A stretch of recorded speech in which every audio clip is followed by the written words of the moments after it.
آج ہیفلکس جو کہانی آپ کو سنانے جا رہا ہے وہ قدرت اللہ شہاب صاحب کی آپ بیتی شہاب نامہ میں موجود ایک چھوٹی سی کہانی ہے 18 سول لائنز۔ یہ واقعہ جو ہم آپ کو سنائیں گے یہ بذات خود ان کے ساتھ پیش آیا ہے اور یہ اس واقعے کی دلچسپی کو مزید چار چاند لگا دیتا ہے۔ قدرت اللہ شہاب صاحب کے بارے میں آپ کو بتاتا چلوں، ادب سے تعلق رکھتے ہیں، وہ ان سے واقف ہیں شہاب نامہ کی وجہ سے، نہ صرف ادب سے بلکہ تاریخ سے بھی۔ دوسرا امپورٹنٹ بات یہ ہے، سب سے امپورٹنٹ بات میرے خیال میں، کہ وہ سر سید احمد خان کے انڈر اسٹوڈنٹ بھی رہ چکے تھے۔ 1916 کی پیدائش ہے فروری میں، اور اس کے ساتھ ساتھ 1947 میں جب پاکستان بنا تو وہ آلریڈی انڈین سول سروسز کے ایک کوالیفائڈ آفیسر تھے۔ یہ بتانا اس لیے ضروری ہے کہ جو کہانی آپ سنیں گے وہ آپ کو اس شش و پنج میں ڈالے گی کہ کیا ایسا ممکن ہے یا نہیں، لیکن ایسا ممکن ہے، ممکن نہیں بلکہ ایسا ہوا۔ ان کا بیک گراؤنڈ بتانا اس لیے ضروری ہے تاکہ آپ سمجھ سکیں کہ اس لیول کا آدمی اس قسم کی بات اگر کر رہا ہے تو اس کا مطلب کچھ تو گڑبڑ ہے دیا۔ چلیے آگے چلتے ہیں، کہانی شروع کرتا ہوں۔ 18 سول لائنز۔ فیبرری 1947 میں میرا تبادلہ اڑیسہ ہوا اور کوٹاک میں مجھے ہوم ڈپارٹمنٹ کے ڈپٹی سیکریٹری کے طور پر تعینات کیا گیا۔ اس زمانے میں اڑیسہ کے وزیر اعلیٰ شری ہری کرشنا مہتاب ہوم ڈپارٹمنٹ کا شعبہ ان کے ماتحت تھا۔ چارج لینے کے بعد میں ان سے ملنے گیا تو انہوں نے پوچھا کہ مجھے رہنے کے لیے کون سا گھر ملا ہے، کیونکہ اس وقت غالباً گورنمنٹ الاٹ کیا کرتی تھی گھر۔ میں نے کہا اڑیسہ گورنمنٹ مجرد افسروں کو رہائشی جگہ دینے کے حق میں نہیں ہے، اس لیے میں اب تک سرکٹ ہاؤس میں ہی مقیم ہوں۔ Circuit house is like D C house, guest house, government کا پوائنٹ۔ مہتاب صاحب مسکرائے اور کہا اگر گھر حاصل کرنا ہے تو لگے ہاتھوں شادی بھی کر ڈالو۔ میں نے وزیر اعلیٰ کو مطالعہ کیا ہے کہ ان کی حکومت نے یہ رول بھی بنا رکھا ہے کہ شادی کے بعد جب تک کئی بچے پیدا نہ ہو جائیں کسی افسر کو سرکاری مکان نہیں مل سکتا۔ لگے ہاتھوں پھر فوراً کئی بچوں کا باپ بننا میرے بس کا روگ نہیں تھا، چنانچہ میں کافی عرصے تک سرکٹ ہاؤس میں ہی مقیم رہا۔ ایک روز کچھ فائلیں لے کر ہری کرشنا مہتاب صاحب کے پاس گیا تو انہوں نے میرے مکان کا مسئلہ چھیڑ دیا۔ وزیر اعلیٰ ہونے کے باوجود مہتاب صاحب بڑے پرخلوص اور نیک دل انسان تھے اور اپنے ساتھ کام کرنے والوں کے ذاتی مسائل کی طرف خاص طور پر توجہ دیا کرتے تھے۔ میرے ذہن میں ایک کوٹھی ہے، مہتاب صاحب نے کہا، لیکن اس میں کچھ جن بھوت بھی رہتے ہیں۔ اگر تمہیں ان کی صحبت قبول ہو تو وہ مکان ابھی بھی مل سکتا ہے۔ جن بھوتوں کے ساتھ مجھے ابھی تک ذاتی تعارف کا شرف حاصل نہیں ہوا تھا۔ قصوں اور کہانیوں میں بسنے والے یہ مافوق العادات میرے نزدیک ایک محمل وہم کا درجہ رکھتے تھے۔ میں نے اس موقع کو غنیمت سمجھا اور وہیں بیٹھے بیٹھے مہتاب صاحب نے سول لائنز کی 18 نمبر کی کوٹھی مجھے الاٹ کر دی۔ یہ ایک چھوٹی سی خوشنما کوٹھی تھی، لیکن سالوں سال سے غیر آباد رہنے کی وجہ سے اس کے در و دیوار سے وحشت ٹپکتی تھی۔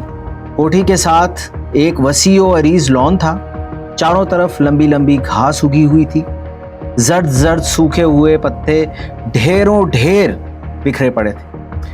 جا بجا تازہ اور پرانے گوبر پر مکھیاں بھن بھنا رہی تھیں۔ ایک چھوٹے سے تالاب میں کافی کائی جمی ہوئی تھی۔ صحن کے جنوبی گوشے میں جامن کا ایک درخت تھا اور شمال مغرب میں ایک درخت سے بہت سی چمگادڑیں الٹی لٹکی ہوئی تھی۔ ناریل کے پیڑ کے نیچے ایک فاقہ زدہ بلی دھوپ سیک رہی تھی۔ برآمدے میں 2 آوارہ کتے اپنے بچوں کے ساتھ گردن کھجا رہے تھے اور چمگادڑ کی طرف منہ اٹھا کر لمبی لمبی تانوں میں رو رہے تھے۔ میرے ساتھ ایک کشمیری ملازم رمضان تھا، رمضان نام تھا اس کا۔ اس نے سارا دن لگا کر مکان کو جھاڑ پونچھ کر صاف کر دیا۔ دوسری صبح جب وہ شیو کا پانی لے کے آیا تو اس کا منہ لٹکا ہوا تھا۔ ان دونوں بہار، بنگال اور اڑیسہ میں جگہ جگہ ہندو مسلم فسادات ہو رہے تھے۔ رمضان نے رونی صورت برا کر کہا کہ جب رات اپنے کوارٹر میں سویا پڑا تھا تو ایک ہندو دبے پاؤں اندر آیا اور اس کی چارپائی الٹا کے بھاگ گیا۔ رمضان نے اس کا تعاقب کیا۔ اندھیرے میں اس کا منہ کھٹاک کر کے دروازے کے ساتھ لگا۔ کیونکہ اندر سے کنڈی بند تھی، اندر سے کنڈی بند تھی۔ اگر وہ ہندو باہر سے آیا تھا تو کمرے کی کنڈی اندر سے کیسے بند تھی؟ اس میں بھی سالے ہندوؤں کی چال ہوگی، رمضان نے وثوق سے جواب دیا۔ اس کے ذہن میں ہندو مسلم تعصب یوں کوٹ کوٹ کر بھرا تھا کہ اب اس میں مافوق الفطرت حادثات کے لیے کوئی جگہ باقی نہ بچی۔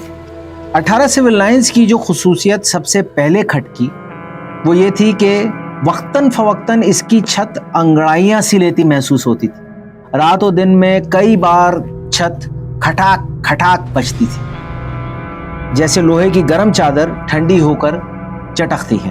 ایک رات 11 بجے کے قریب میں بجلی بجھا کر بستر پر لیٹا ہی تھا کہ دروازے پر دستک ہوئی۔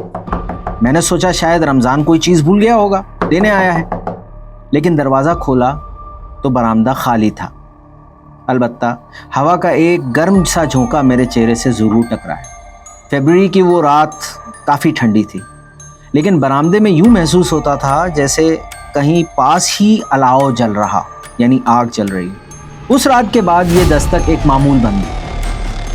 جیسے ہی بجلی بجھا کر لیٹتا، دروازے پر ٹھپ ٹھپ 2-3 بار دستک ضرور ہوتی۔ ایک رات جب یہ دستک نہ ہوئی تو مجھے عجیب سا لگا۔ میں نے بجلی بجھا کر لیٹا ہی تھا کہ سوئچ کھٹاک سے بجا اور بجلی خود بخود جل گئی۔ میں بجلی بجھانے کے لیے اٹھا تو میری سلیپر کہیں نظر نہیں آئے۔ پلنگ کے نیچے جھانکا، ادھر ادھر تلاش کیا، لیکن سلیپر ندارد۔ اسی اثنا میں سوئچ خود بخود کھٹکا اور بجلی بجھ گئی۔ میں دوبارہ لیٹنے چلا تو سرہانے کے نیچے چرمر سا ہوا۔ تکیہ اٹھا کر دیکھا تو 2 سلیپرز بڑے سلیقے سے غلاف کے اندر دھرے ہوئے تھے۔ کوٹھی کا ڈرائنگ روم سونے کے کمرے سے ملحق تھا۔ درمیان میں ایک دروازہ تھا جو عموماً کھلا رہتا تھا۔ دروازے میں سبز رنگ کی جالی کا ایک باریک سا پردہ لٹکتا رہتا تھا۔ یکایک دروازے کا پردہ ہلا اور ڈرائنگ روم میں سرسراہٹ سی ہوئی، جیسے ریشم کا تھان کھل رہا ہو۔ پھر چوڑیاں کھنکیں اور ایک نسوانی آواز نے چند ہچکیاں لیں۔ فرش پر اونچی ایڑی والے زنانہ جوتوں کی چلنے پھرنے کے آواز پیدا ہوئی، ہیلز کے چلنے کی آواز۔ میں نے ڈرتے ڈرتے پردے کے پیچھے سے جھانکا۔ کمرے میں اندھیرا تھا، لیکن فضا میں حنا کی خوشبو اور عطر کی خوشبو رچی ہوئی تھی۔ میں نے ڈرائنگ روم کا بلب روشن کر کے ماحول کا جائزہ لیا، لیکن ایک اداس خاموشی کے سوا وہاں کچھ بھی نہیں تھا۔ واپس آ کر پلنگ پر لیٹا تو چھت پر بہت سے بھاری بھرکم قدموں کی آواز سنائی دی۔ ساتھ ہی کئی پتھر پے در پے کمرے کے اندر برسنے لگے۔ وہ پتھر میرے دائیں بائیں آگے پیچھے زور زور سے گرتے، لیکن مجھے نہیں لگتے تھے۔ دروازہ، کھڑکی اور روشن دان بند تھے، لیکن پتھروں کا میںہ بدستور برس رہا تھا۔ باہر کافی زور کی بارش ہو رہی تھی، لیکن کمروں میں گرنے والے پتھر بالکل خشک تھے۔ ایک اینٹ جو میرے بازو کے تقریباً پاس گری، کوئی 2.5 سیر وزنی تھی۔ صبح سویرے میں نے ان تمام پتھروں کو اکٹھا کر کے باہر پھینک دیا، تاکہ رمضان کے دل میں ہندوؤں کی خشک زنی کا روب نہ بیٹھ جائے۔ لیکن جب وہ میرے لیے چائے لے کر آیا تو بڑی بے بسی سے مجھے خبر دی کہ ساری رات کئی ہندو اس کے کمرے میں کوڑا کرکٹ پھینکتے رہے۔ ایک بار تو ایک انسانی کھوپڑی بھی اس چارپائی پر آ کے گری۔ رمضان بڑے دل گردے کا کشمیری تھا، کیونکہ جب میں نے اسے رائے دی کہ رات کو وہ ڈرائنگ روم میں آ کر سو رہے تو اس نے صاف انکار کر دیا۔ کہنے لگا، صاحب اگر میں نے کوارٹر چھوڑ دیا تو یہ سالے ہندو سمجھیں گے کہ مسلمان بڑا بزدل ہے۔ اس روز میں نے دوپہر کے کھانے پر ایک دوست کو بلایا تھا۔ کھانے میں پلاؤ، کوفتے اور سیخ کباب تھے۔ جب میں نے نوالا منہ میں ڈالا تو میرے دانتوں میں ریت جیسی کوئی چیز کھچکھچائی، کھچ کھچ کھچ۔ مجھے خیال آیا کہ رمضان نے مسالہ کچی سل پہ پیسا ہوگا اور سارے کھانے میں کڑک آ گئی ہے۔ جس چیز کا نوالا منہ میں ڈالتا اس میں کنکریاں سی